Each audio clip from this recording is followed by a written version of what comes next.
What is going on, everybody? It's Matthew here, your local bro. We are back at it again with another video. Today we're going to check out 21 things in the US that puzzles most foreigners. Guys, I'm a foreigner, so I'm going to get puzzled, bro. So because of this traumatic puzzling that I am going to sit through here, you guys better drop one of those down below. I just want to say, guys, I'm so thankful for all you guys who are checking out my videos, liking, commenting, whatever. You guys right there are the best bros that anyone could ever have. I'm so thankful for each and one of you guys, and I'm just so happy that I started this journey and all of you guys who has come along. Without further ado, guys, let's dive right into the video. Well, you may have lived in the United States your whole life without realizing that something totally normal for you seems bizarre to people from other parts of the world. Yeah, just wait and see. I can tell you guys, but like 21 things, that's quite a lot. Who knew that munching on fried pickles in a highly air-conditioned room was so outlandish? Well, here are some other highly entertaining Americanisms I've gathered. Let's count it down from number 21. Okay. Sales tax is a guessing game. When you go shopping in the U.S. and see a price tag that says $14.88, don't expect to pay $14.88 at the register. Sales tax is not included in the price of an item. And since this tax can vary from state to state... Bro, whoa. Bro, so if I go to the store, let's say I'm gonna buy this drink. They're like, it says $3. I go and I'm about to buy it. They can say it costs $4? What? Figuring out your total can turn into the ultimate mental math challenge. Why? In many European countries, the sales tax is already included in the price. Yeah. It's known. Bro, I have never in my entire life bought anything and then it's different when I actually buy it, you know. It's always included in the price tag. Known as a value-added tax, or VAT. Number 20. We're total workaholics. A lot of Americans don't feel the need to take long vacations, so they often let vacation and sick hours pile up without ever using them. Plus, most employers only give you 2 weeks out of the year. But 2 weeks holidays? Are you guys getting 2 weeks? Bro, we are getting 4 weeks paid. 4 weeks paid. Some people are taking more vacation as well, even though it's not paid. You can. I know, like someone at my work right now. They have 4 weeks, and then he took 2 more weeks unpaid vacation on top of it because we had savings and stuff. But you always get 4 weeks if you work full time. 4 weeks always. Sometimes you even get 5 weeks if you work a lot. 2 weeks. But in a lot of other countries, like Brazil or Finland, workers are encouraged to take an average of 30 days of vacay. Wow, maybe I should take some time off. Or perhaps I'll just keep waiting. 19. It's not a party without red Solo cups. In the States, this red plastic cup is synonymous with party on, dude. But other countries apparently don't recognize this cup to mean the same thing. Yeah. People in the UK, for example, don't use red Solo cups at get-togethers. They have to go to a special website to purchase the cups for American-themed parties. Who knew? True. It's super true. But whenever we have like frat parties here at university, they always have like these cups because they know, it's like the kind of vibe you want. So you always have these cups for beer pong. I don't think I've ever played beer pong with something else than red cups. But it is true though. Like you have to buy it from specific stores because you can't just find them everywhere. Like it's very specific. Number 18. Deep-fried everything. Whether it's fried pickles or even fried Oreos, America has it all. Fried fish recipes first appeared in Spanish and Portuguese cookbooks as far back as the 1200s, and the Greeks were frying food in olive oil way back in the 5th century BCE. Yeah. But as America does with many things, they've adopted a tradition from far-off lands and took it up a notch, or 5. 17. Get everything you It tastes so damn good though, doesn't it? need right at the pharmacy. If you're not from the U.S., it may be puzzling to walk into a pharmacy and see aisles and aisles of over-the-counter meds, toys, makeup, clothes, and even groceries.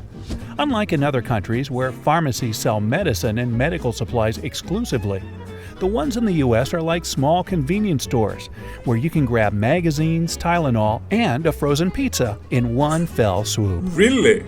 16. Bro, we have everything spread out here. Like, you have to go, like, to an actual pharmacy clinic to even buy any kind of meds. Like, you can't get it from anywhere else.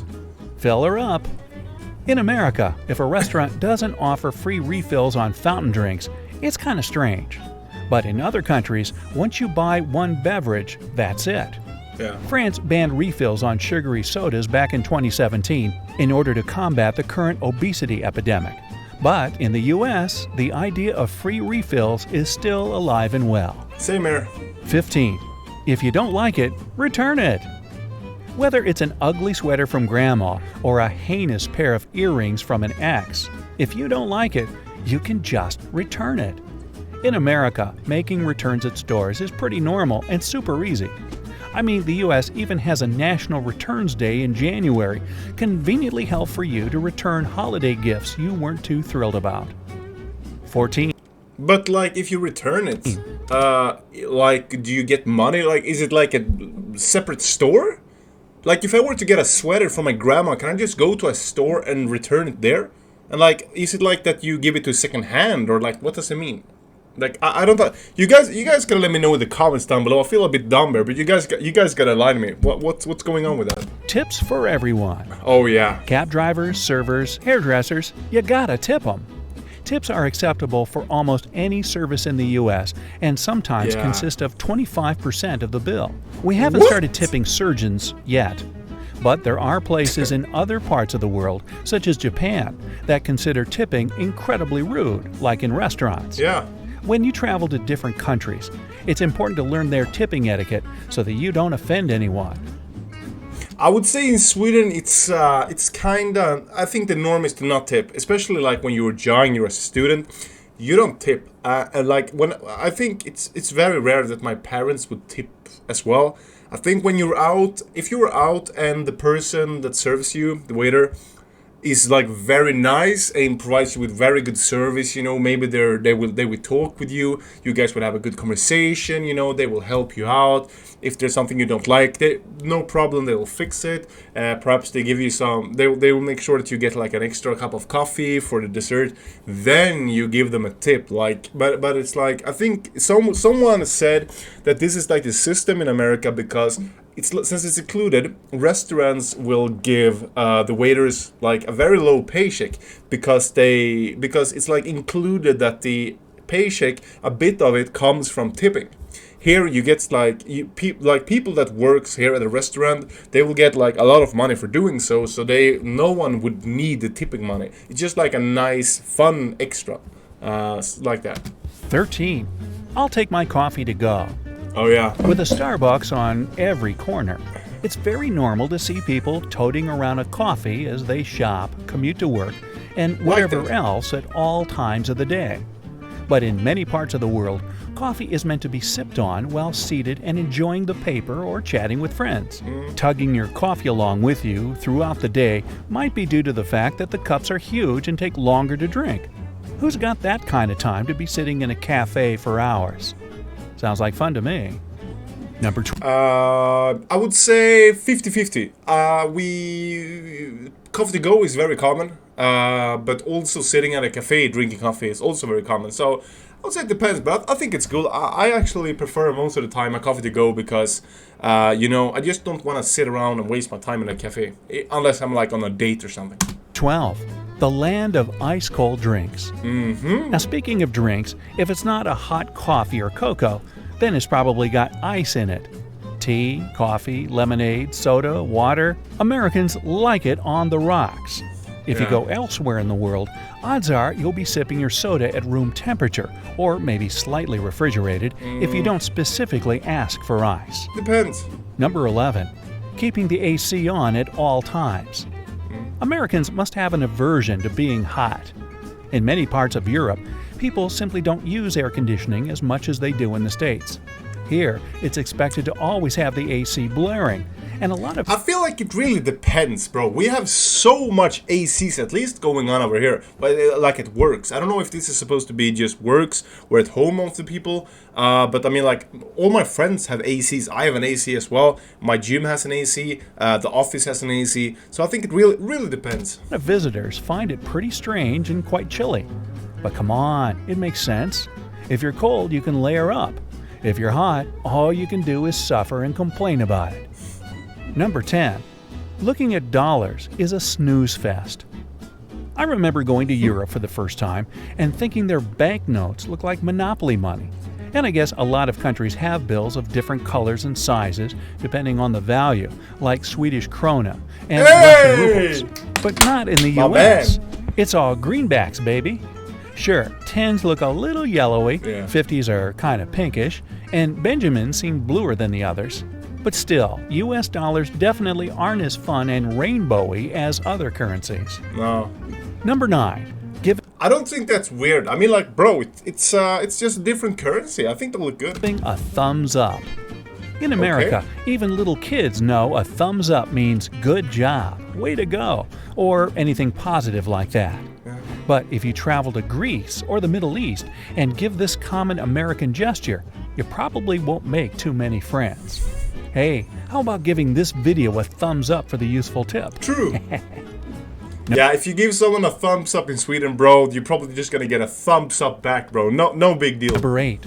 The date writing conundrum.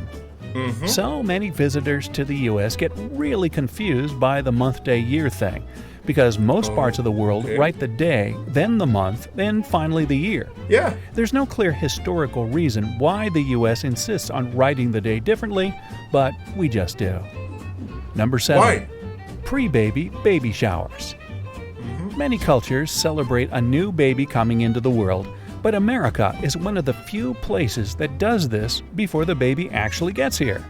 In East Asian countries, for instance, celebrations for a new baby are held once the baby is born, as doing otherwise is seen as bad luck. Yeah. Number 6. Where I think like some people here does baby showers. It's not like super normal, but I think some people do. So yeah. how are you means hello.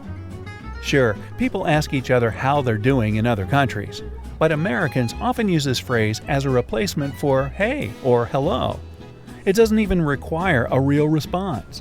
People just answer with fine thanks, even if they're in a horrible mood or had a terrible day. Number 5. Bathroom stalls that aren't so private. Don't like doing your business in front of complete strangers? No. Americans don't either, of course. But the fact that bathroom stall doors often reveal as much as your entire lower leg seems to say otherwise. There's no clear reason as to why there's this big gap in public bathroom stalls here. That's weird. But many guess it's for safety reasons or ventilation. Just saying. Bro. Number 4. Bro. What? That your entire lower legs, bro. That's quite a lot. No one uses their inside voice. A lot of my friends who are visiting or moved to the US tell me that locals speak so loud compared to other countries. Whether it's talking on your cell phone or chatting with a friend over lunch, Americans seem to really like projecting their voice. I don't know. Yeah, Maybe we just want to make sure we're heard. Number 3. It's all about... I like that. I've always liked noisy or loud persons versus quiet ones.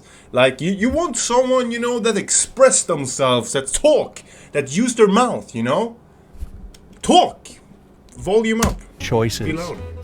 Walk into any grocery store aisle and you'll notice at least 10 different options for cookies, crackers, or cereal. People in the UK don't have these many options for food, and you'll almost never find anything in grape flavor there. Number 2. We have a lot of choices here, bro. So that's UK, that's weird. Hopping into the back seat of a cab. When getting into a cab, it's customary in the States to scoot on into the back seat. But in countries like New Zealand and Australia, riding anywhere but shotgun can be a little rude. Number 1. Use the back seat here. Or I'm doing both, but I've never really seen as the driver would take it as your route. Okay, number 1, let's go. That classic American smile. In the US, people aren't afraid to be nice and show their pearly whites all the time. We can see And that in according TV to a shows. 2015 study at Brown University, because America has always been a very diverse country, it forced people to smile at each other more since they couldn't always communicate with language. That's just one more historical theory as to why Americans tend to smile more than people in other places do. Or maybe we're just, friendlier. Whether you're from the US or not, can you add any more strange Americanisms to the list? Yes. Let me know down in the comments. If you learned something new today, then give this video a like, share. Guys, thank you so much for recommending me this video, bro. It was an absolute banger, bro. This was just something else, something very interesting. Some of these things were like some of these things were just like very, very odd. But I feel like a lot of these things are not too strange. We have a lot of similarities over here in Sweden, so very informative, very interesting videos. Thank you guys so much for recommending me it. And if it's true that you guys are friendlier, why don't you prove that by dropping a like down below and smash the subscribe button if you haven't already done it. Comment also any more strange things or americanisms, americanisms that you guys are doing, and let me know. So yeah, thank you guys so much for watching. I will catch you guys around in the next one.